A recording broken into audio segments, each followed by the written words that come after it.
리포트 뚜껑 열어보는 시간 돌아왔습니다. 오늘도 정서환 아나운서와 함께하겠습니다. 어서 오세요. 안녕하세요. 네, 반갑습니다. 자, 오늘 리포트 첫 번째부터 기대가 됩니다. 첫 번째 리포트, 배고파지는 리포트 확인해 보겠습니다. 네, 포텐 터지는 뚜껑 열어보도록 하겠습니다. 네. 농심이고요.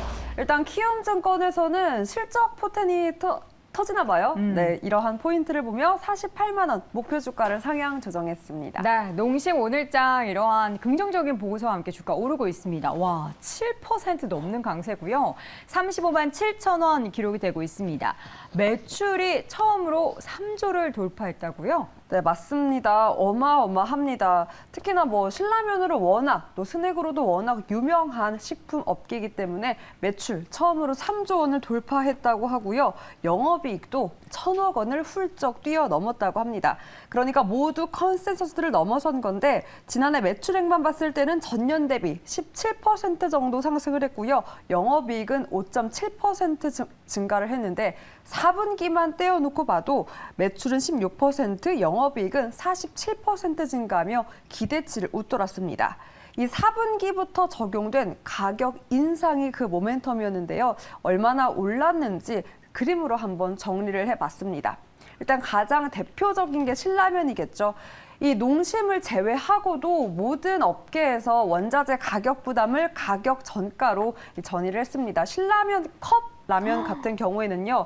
올랐는데 2017년에 710원이었더라고요. 근데 200원이 지금은 넘었어요? 네, 계속된 700원대를 유지하다가 작년이었죠. 910원으로 올랐습니다. 그리고 신라면 봉지 같은 경우에는 2017년 3,300원에서 네, 현재는 3,670원까지 가격이 5개인 올랐고요. 거죠? 5개? 네, 그렇죠. 5개 묶음입니다. 네. 그 밖에도 육개장은 600원이었던 2017년에 830원까지 현재 올라왔고 짜파게티도 800원대까지 올라왔습니다.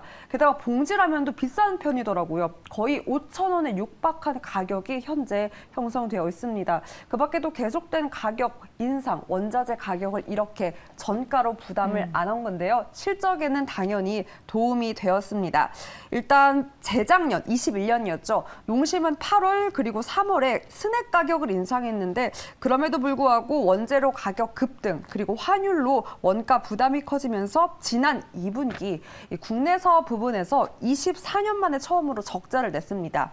이 때문에 9월 다시 한번 라면은 11% 그리고 스낵은 5.7% 출고가를 대폭 인상했는데요. 그 효과는 있었습니다. 이러한 가격 인상에 소비 경기 둔화에 따른 가성비 제품 선호라는 심리까지 올라오며 수요 회복이 빠르게 나타난 것인데요. 이러한 가격 인상, 국내에서만 일어난 건 아니었습니다. 해외 법인 쪽의 흐름과 함께 미국 쪽, 즉석면 시장 규모 그래프 함께 체크해 보도록 하겠습니다. 북미 법인 판매량이 고성장을 일으켰고요. 또 이 속에서 해외에서도 가격 인상은 단행됐습니다. 잘 아시다시피 인플레, 이 미국에서도 물가가 치솟으면서 가성비 매력도가 높은 이 라면 제품에 대한 수요가 이렇게 계속해서 개선되는 흐름을 보이고 있습니다. 이 때문에 이러한 즉석면 시장 규모가 커지는 흐름에 농심도 한번 이 공장 가동을 다시 시작했고요. 다시 한번 또 이 공장 가동이 시작이 되었습니다. 이곳에서 또 2번이나 가격 인상을 2021년 10월 또 2022년 7월에 단행한 바 있는데요. 이 때문에 이러한 시장 흐름에 맞춰 북미 쪽에서도 고성장이 나왔던 겁니다. 이후에도 원재료 단가 안정화 이러한 모멘텀도 기대해 볼 수 있기 때문에 이런 좋은 분위기는 올 상반기까지 충분히 이어갈 수 있다는 긍정적인 전망이 나왔습니다. 네, 농심 얘기하고 이제 라면 가격 이런 거 보니까 배가 너무 고파지는데요. 오늘 증권가에서 농심에 대해서 굉장히 긍정적인 얘기들을 많이 했나 봅니다. 주가가 7% 넘게 오르는 거 보니까요. 뭐라고 어떤 의견들이 좀 많이 나왔나요? 일단 잇따라 목표 주가를 높였습니다. 일단 먼저 키움증권의 보고서 정리를 해볼 텐데요. 네. 목표 주가 48만 원으로 높여 잡으며 무엇보다 이 북미 법인 쪽의 성장을 높게 평가했습니다. 중기적으로 가격 인상, 또 판매량 증가, 이 원재료 단가의 안정화에 힘입어 큰 폭으로 실적을 보일 수 있다는 것을 긍정적으로 평가했고요. 하이투자증권에서도 목표 주가 45만 원으로 높여 잡았습니다. 이 원부재료 부담 지속에도 기대 이상의 외형 성장을 보였다며 올해도 그러한 기대 이상의 성장 실적 개선을 충분히 보여낼 것이다라고 평가를 내렸습니다. 이베스트 증권에서는 이 가격 메리트 있는 라면 각광받으며 오히려 올 1분기 이러한 물량을 소화할 수 있는 시간이 다소 부담스럽지만 아시다시피 이러한 안정적인 원가제의 그러한 안정적인 흐름, 편한 실적 충분히 기대해 볼 수 있다라는 긍정적인 평가도 덧붙였습니다. 네, 이렇게 해서 농심에 대한 리포트 내용 쭉 봤습니다. 주가 차트를 볼 텐데요. 사실 농심이 주가가 좀 고점 부근에 등락을 보이고 있거든요. 그럼에도 불구하고 상승 여력은 무려 한 40% 정도가 남아 있습니다. 주가의 전체적인 흐름을 좀 볼까요?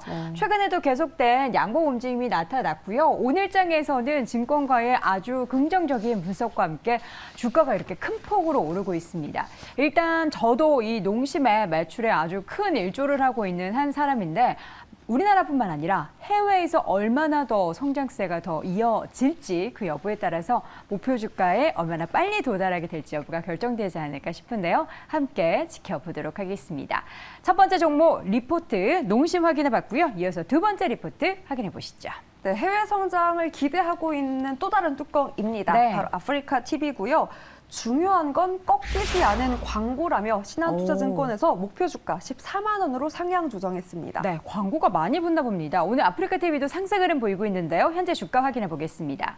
자, 현재 아프리카 TV의 주가 4% 넘게 오르고 있습니다. 94,900원 기록이 되고 있는데요. 사실 좀 여러 가지 부진한 면이 없지 않아 있었잖아요, 작년에는. 맞습니다. 작년은 다소 아쉬웠습니다. 실적 그래프와 함께 작년 흐름부터 한번 체크를 해볼 텐데요.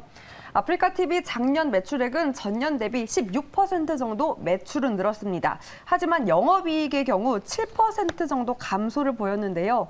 4분기만 떼어놓고 봤을 때도 매출은 전년 동기 대비 6% 늘었지만 영업이익은 37%로 더 큰 폭의 적자폭을 보였습니다. 아무래도 카타르 월드컵 효과를 제대로 누리지 못한 채 이러한 아쉬운 실적 발표를 했는데요.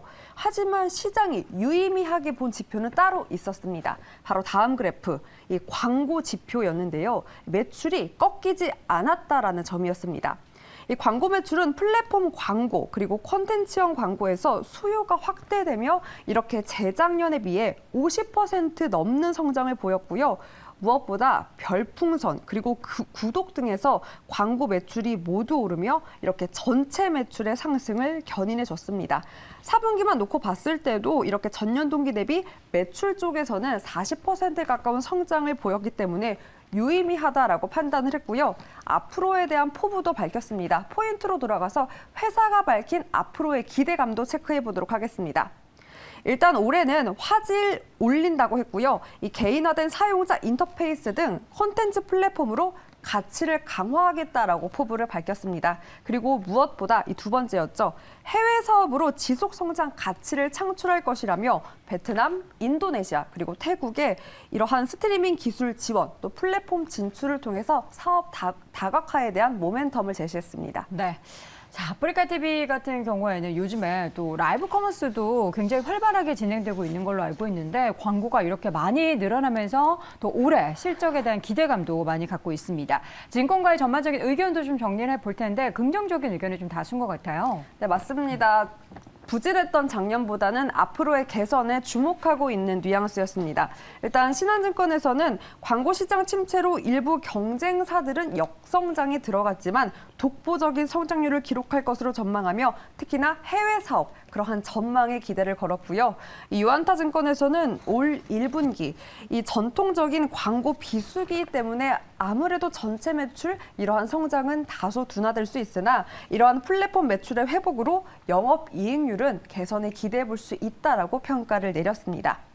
KB증권에서는 글로벌 진출 계획은 기대할 수도 있다라고 봤습니다. 하지만 월간 활성 그리고 결제 이용자 증가 이러한 실적 상승은 장기적 접근 계속해서 확인이 필요하다라며 약간의 보수적인 의견도 덧붙였습니다. 네, 이렇게 아프리카 TV 내용 확인해봤습니다. 주가 차트 보도록 하겠습니다. 농심과는 다르게 아프리카 TV는 사실 주가가 바닥권의 움직임이 보이고 있고요. 현재 목표 주가 대비 상승 여력은 한 30% 정도 내외가 됩니다. 주가 이렇게 보니까 더 올라간 것 같네요. 예, 제가 좋아하는 전체적인 움직임을 볼 수 있는 아프리카 TV의 장기적인 움직임 보도록 하겠습니다. 주가가 최근에 이렇게 반등을 하기는 했지만 바닥권에 있었다라는 부분 확인이 되고요. 현재 주가 9만 원대였지만 이전에는 뭐 10만 원대를 훌쩍 넘어섰던 그런 역사적인 움직임도 있었습니다. 이렇게 보니까 얼마나 많이 하락해 있는지 아실 수 있겠죠. 앞으로 기대가 되는 모멘텀이 얼른 반영이 돼서 이전에 기록했었던 가격대 언젠가도 다시 보기를 기대해 보도록 하겠습니다.